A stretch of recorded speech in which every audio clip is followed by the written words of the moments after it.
तो चलिए शुरू करते हैं। आज की इस वीडियो में हम घटना चक्र पूर्वावलोकन मध्यकालीन इतिहास के बारे में पढ़ेंगे, जिसमें हमारा पहला अध्याय भारत पर मुस्लिम आक्रमण से संबंधित है। तो आइए इससे संबंधित प्रश्नों को देखते हैं। पहले प्रश्न को देखते हैं। पैगंबर हजरत मोहम्मद का जन्म हुआ था ए 570 ईस्वी में, बी 622 ईस्वी में, सी 642 ईस्वी में, डी 670 ईस्वी में। तो इसका सही उत्तर ए होगा 570 ईस्वी में। मक्का सऊदी अरब में स्थित है। यहीं पर 570 ईस्वी में इस्लाम धर्म के प्रवर्तक हजरत मोहम्मद का जन्म हुआ था। इसी कारण यह स्थान मुस्लिम अनुयायियों का पवित्र तीर्थ स्थल है। इनकी मृत्यु 632 ईस्वी में हुई थी। आइए अगले प्रश्न को देखते हैं। मक्का कहाँ है? ए सीरिया, बी ईरान, सी इराक, डी सऊदी अरब। तो इसका सही उत्तर डी होगा, सऊदी अरब।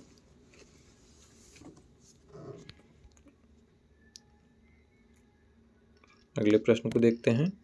हिंद भारत की जनता के संदर्भ में हिंदू शब्द का प्रयोग किया था। ए यूनानियों ने, बी रोमवासियों ने, सी चीनियों ने, डी अरबों ने। तो इसका सही उत्तर डी होगा, अरबों ने।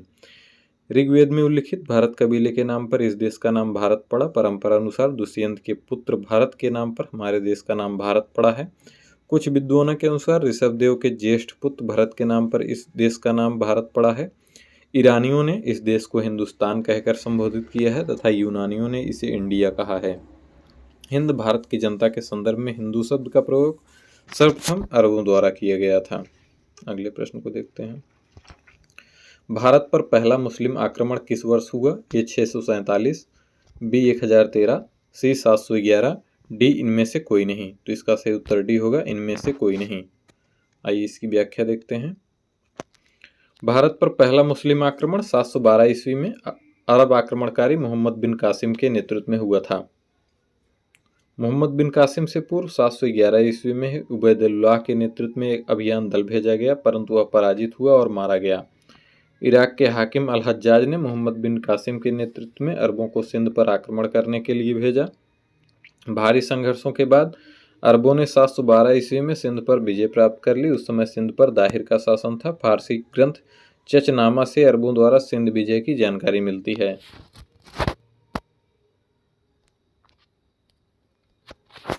अगले प्रश्न को देखते हैं। मोहम्मद बिन कासिम द्वारा सिंध की विजय कब हुई? ए 713 ईस्वी में, बी 716 ईस्वी में, सी 712 ईस्वी में, डी 719 ईस्वी में। तो इसका सही उत्तर सी होगा, 712 ईस्वी में। अगला प्रश्न। भारत में प्रथम मुस्लिम आक्रमणकारी था। ए कुतुबुद्दीन ऐबक, बी महमूद गजनी, सी मोहम्मद बिन कासिम, डी मोहम्मद गौरी। तो इसका सही उत्तर सी होगा, मोहम्मद बिन कासिम।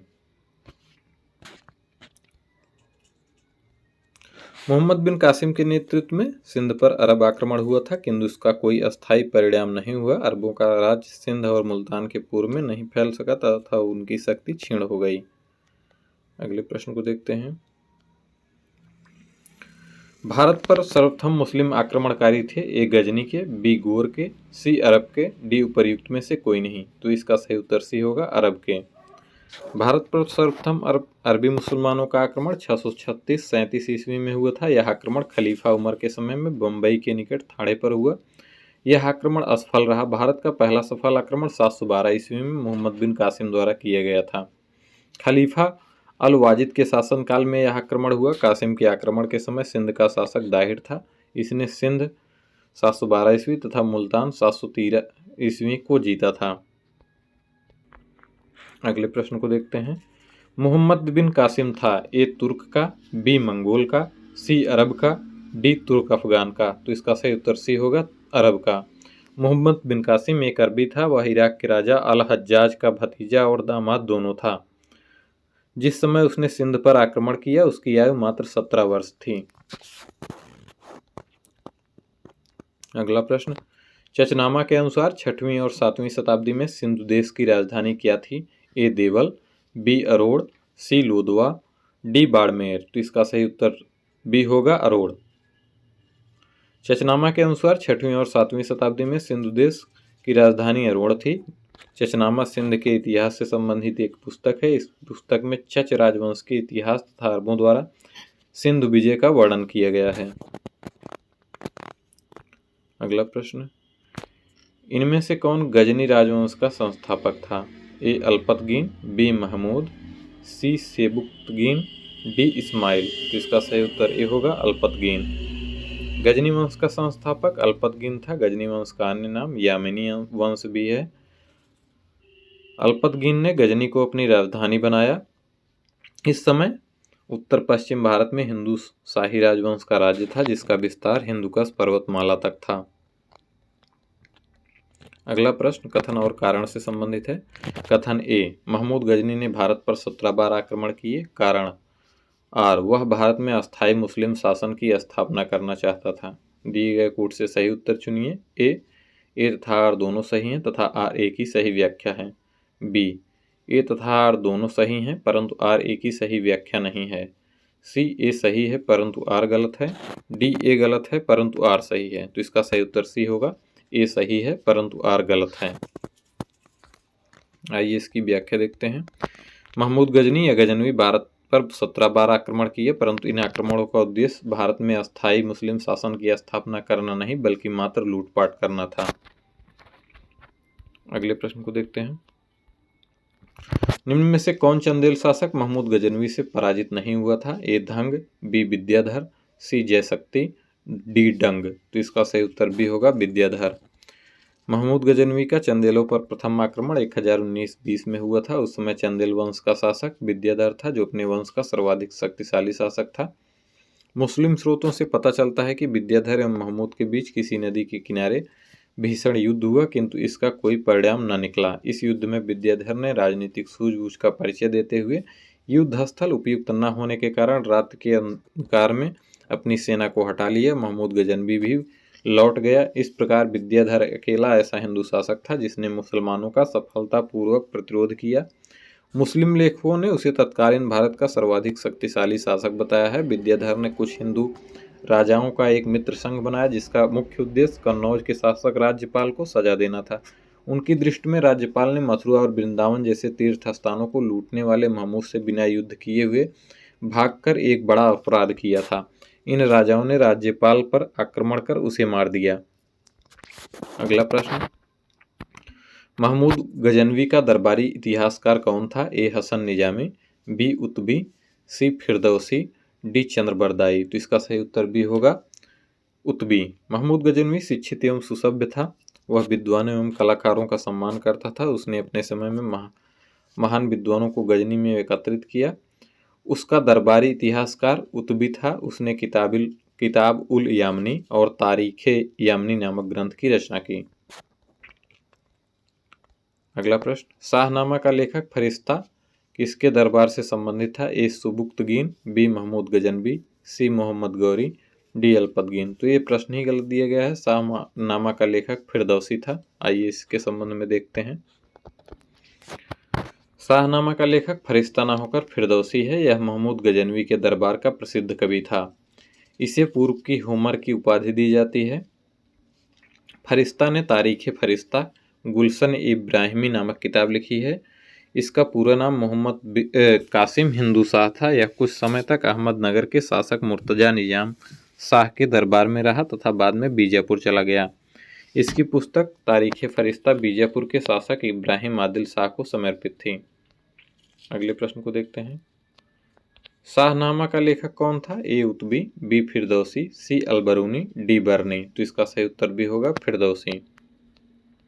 अगला प्रश्न, पुराणों का अध्ययन करने वाला प्रथम मुसलमान था? ए अबुल फजल, बी अब्दुल कादिर बदायूनी, सी अलबरूनी, डी दारा सिको। इसका सही उत्तर सी होगा अलबरूनी। पुराणों का अध्ययन करने वाला प्रथम मुसलमान अलबरूनी था। उसका जन्म 973 ईस्वी में हुआ था। वह खीवा प्राचीन ख्वारिज्म देश का रहने वाला था। वह महमूद गजनवी के साथ 11वीं शताब्दी में भारत आया। अलबरूनी मात्र इतिहासकार ही नहीं था, उसके ज्ञान और रुचियों की व्याप्ति जीवन के अनेक क्षेत्रों तक थी, जैसे खगोल विज्ञान, भूगोल, तर्कशास्त्र, औषध विज्ञान, धर्म तथा धर्मशास्त्र। इन्हीं रुचियों ने उसे भारत के तत्कालीन धार्मिक, सांस्कृतिक, इतिहास स्थिति के बारे में ज्ञान प्राप्त करने के लिए प्रेरित किया। उसने संस्कृत का अध्ययन किया और अनेक संस्कृत रचनाओं का उपयोग किया, जिसमें ब्रह्मगुप्त, बलभद्र तथा वराहमिहिर की रचनाएं विशेष रूप से उल्लेखनीय हैं। उसने जगह जगह भगवत गीता, विष्णु पुराण तथा वायु पुराण को उद्धृत किया। अल-बरूनी ने अरबी भाषा में तहकीके हिंद की रचना की थी। सर्वप्रथम एडवर्ड सांची ने अरबी भाषा से इस ग्रंथ का अनुवाद अंग्रेजी भाषा में किया। इसका अनुवाद हिंदी में रजनीकांत शर्मा द्वारा किया गया। अगले प्रश्न को देखते हैं। महमूद गजनी के साथ भारत में आने वाला प्रसिद्ध इतिहासकार कौन था? ए फरिश्ता, बी अल-बरूनी,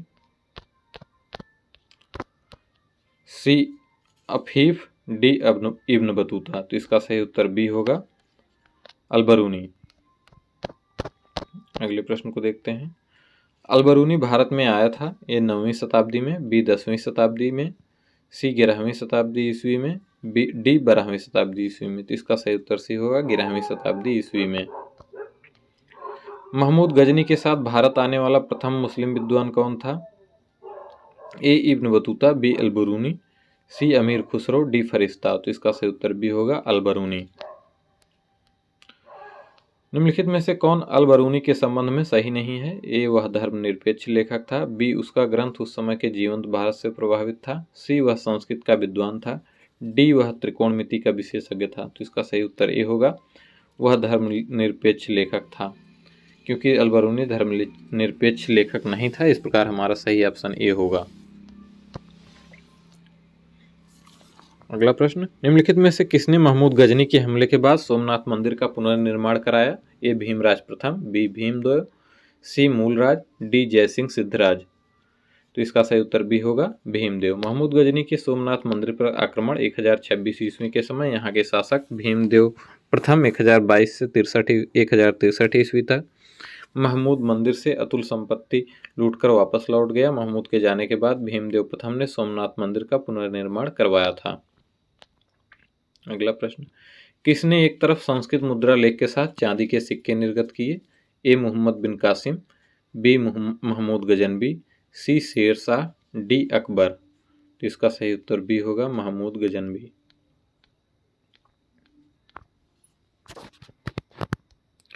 संस्कृत मुद्रा लेख के साथ चांदी के सिक्के महमूद गजनवी ने जारी किए थे। महमूद गजनवी द्वारा जारी चांदी के सिक्कों के दोनों तरफ दो अलग भाषाओं में मुद्रा लेख अंकित थे।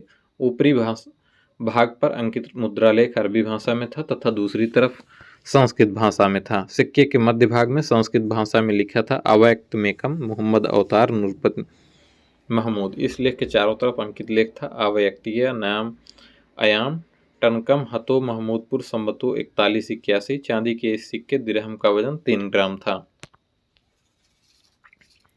निम्नलिखित में से मध्य एशिया के किस शासक ने 1192 ईस्वी में उत्तर भारत को जीता? ए जलालुद्दीन मंगबरनी, बी गजनी का महमूद, सी Sihabuddin Mohammad Ghori, D Genghis Khan. तो इसका सही उत्तर सी होगा, सिहाबुद्दीन मोहम्मद गौरी। मध्य एशिया के शासक सिहाबुद्दीन मोहम्मद गौरी ने 1192 ईस्वी में उत्तर भारत को जीता। सिहाबुद्दीन मोहम्मद गौरी का प्रथम आक्रमण 1175 ईस्वी में मुल्तान पर हुआ और 1205 ईस्वी तक वह साम्राज्य विस्तार अथवा पूर्व विजित राज्य की रक्षा के लिए भारत पर चढ़ाई करता रहा। उसने 1175-76 में मुल्तान और उच्च पर आक्रमण किया, 1178 ईस्वी में गुजरात पर आक्रमण किया और 1191 में पृथ्वीराज चौहान के साथ तराइन की लड़ाई लड़ी। इस युद्ध में मोहम्मद गौरी की पराजय हुई। तत्पश्चात तराइन के द्वितीय युद्ध में 1192 ईस्वी में पृथ्वीराज की हार हुई और उसके साथ ही एक केंद्रीय मुस्लिम राजनीतिक व्यवस्था स्थापित हुई जो बाद तक कायम रही। अगला प्रश्न, मोहम्मद गौरी को सबसे पहले किसने पराजित किया? ए भीम द्वितीय, बी पृथ्वीराज चौहान, सी जयचंद, डी पृथ्वीराज द्वितीय। तो इसका सही उत्तर ये होगा, भीम द्वितीय। 1178 ईस्वी में मोहम्मद गौरी ने गुजरात पर आक्रमण किया, किंतु मूलराज द्वितीय या भीम द्वितीय ने अपनी योग्य एवं साहसी विधवा मां नायिका देवी के नेतृत्व में आबू पर्वत के निकट गौरी का मुकाबला किया और उससे परास्त कर दिया। यह गौरी की भारत में पहली पराजय थी। अगला प्रश्न, मोहम्मद गौरी ने जयचंद को किस युद्ध में पराजित किया? ए तराइन के युद्ध में, बी तराइन के द्वितीय युद्ध में, सी चंदावर के युद्ध में, डी कन्नौज के युद्ध में। तो इसका सही उत्तर सी होगा, चंदावर के युद्ध में 1194 ईस्वी में। 1194 ईस्वी में चंदावर के युद्ध में मोहम्मद गौरी ने कन्नौज के गढ़वाल राजा जयचंद को पराजित किया था। चंदावर वर्तमान फिरोजाबाद जिले में यमुना तट पर स्थित है। अगला प्रश्न, निम्नलिखित में से कौन राजा मोहम्मद गौरी द्वारा चंदावर के युद्ध में पराजित किया गया था? ए पृथ्वीराज चौहान, बी जयचंद, सी कुमारपाल, डी भीम द्वितीय। तो इसका सही उत्तर भी होगा जयचंद। 1194 के चंदावर के युद्ध में मोहम्मद गौरी ने किसे हराया था? ए कुमारपाल, बी जयचंद, सी गोविंदराज, डी भीम द्वितीय। तो इसका सही उत्तर भी होगा जयचंद। अगला प्रश्न, युद्ध जिसमें भारत में मुस्लिम शक्ति की स्थापना हुई? ए तराइन का प्रथम युद्ध, बी तराइन का द्वितीय युद्ध, सी पानीपत का युद्ध, डी पानीपत का द्वितीय युद्ध। तो इसका सही उत्तर भी होगा तराइन का द्वितीय युद्ध। 1192 ईस्वी में तराइन के द्वितीय युद्ध में मोहम्मद गौरी द्वारा पृथ्वीराज चौहान की पराजय के बाद भारत में मुस्लिम शक्ति की स्थापना हुई। गौरी की सजगता और श्रेष्ठ युद्ध प्रणाली के कारण मुसलमानों की जीत हुई। यह युद्ध भारतीय इतिहास में अत्यधिक महत्वपूर्ण था। निम्नलिखित नामों को काल क्रमानुसार व्यवस्थित करें तथा दिए गए कूट से सही उत्तर चुनिए। पहला चंगेज खां, दूसरा महमूद गजनवी, तीसरा मोहम्मद गौरी, चौथा तैमूर। कूट ए 1 2 3 4, बी 2 3 1 4, सी 3 4 1 2, डी 4 1 2 3। तो इसका सही उत्तर भी होगा 2 3 1 4, यानी महमूद गजनवी, फिर मोहम्मद गौरी, फिर चंगेज खां, फिर तैमूर। 999 से 1027 ईस्वी के बीच गजनवी ने भारत पर 17 बार आक्रमण किया। शिहाबुद्दीन मोहम्मद गौरी का प्रथम आक्रमण 1175 ईस्वी में हुआ और सन 1205 तक वह बराबर साम्राज्य विस्तार अथवा पूर्व विचित्र राज्य की रक्षा के लिए भारत पर चढ़ाई करता रहा। चंगेज खां के आक्रमण का भय तब उत्पन्न हुआ जब 1221 में ख्वारिज्म शाह की मृत्यु के बाद उसका पुत्र और उत्तराधिकारी जलालुद्दीन मंगबरनी दिल्ली सल्तनत की ओर भागा। सुल्तान नासिरुद्दीन के शासनकाल में मध्य एशिया के मंगोल सेनानायक तैमूर ने 1398 ईस्वी में भारत पर आक्रमण किया।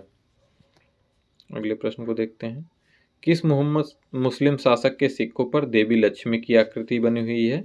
ए मोहम्मद गौरी, बी अलाउद्दीन खिलजी, सी अकबर, डी उपर्युक्त में से कोई नहीं। तो इसका सही उत्तर होगा मोहम्मद गौरी।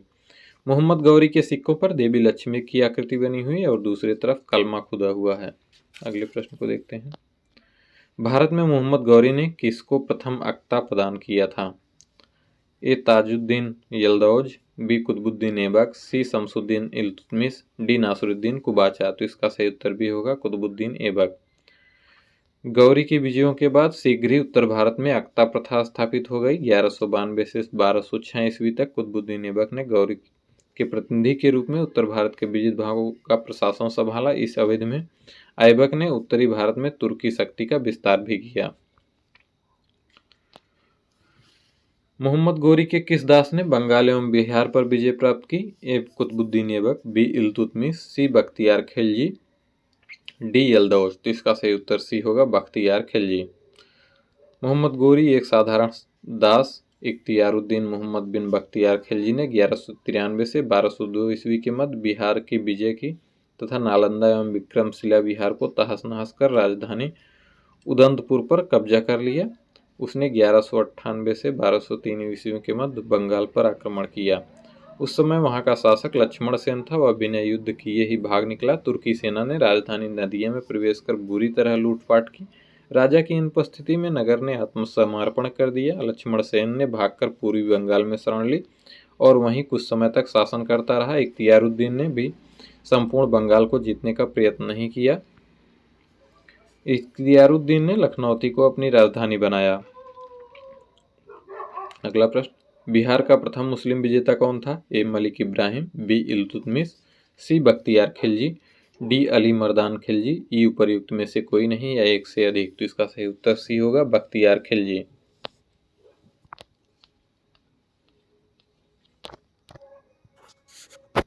अगला प्रश्न, नालंदा बिहार को विध्वंस किया था? ए बख्तियार खिलजी, बी कुतुबुद्दीन ऐबक, सी मोहम्मद बिन तुगलक, डी अलाउद्दीन खिलजी, ई उपर्युक्त में से कोई नहीं या एक से अधिक। तो इसका सही उत्तर ही होगा बख्तियार खिलजी। अगले प्रश्न को देखते हैं, नीचे दिए कथन और कारण दिए गए हैं।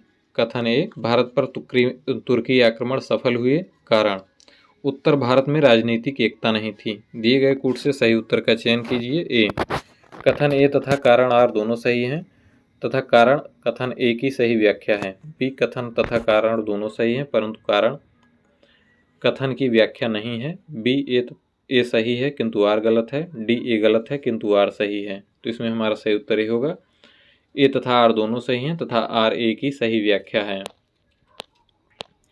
भारत पर तुर्कों का आक्रमण सफल हुआ, जिसके फलस्वरूप भारत में इस्लामी राज्य स्थापित हुआ। भारत भूमि में अंदर तक प्रवेश पाने का श्रेय गजनवी वंश के सुल्तान महमूद को प्राप्त हुआ, जबकि भारत में राज्य स्थापित करने का श्रेय सन्स-बनी वंश के मोहम्मद गौरी को प्राप्त है। भारत में राजनीतिक एकता का अभाव, उत्तर भारत में एक भी शक्तिशाली और विस्तृत साम्राज्य का न होना तुर्कों के विरुद्ध असफलता का कारण था। अगले प्रश्न को देखते हैं।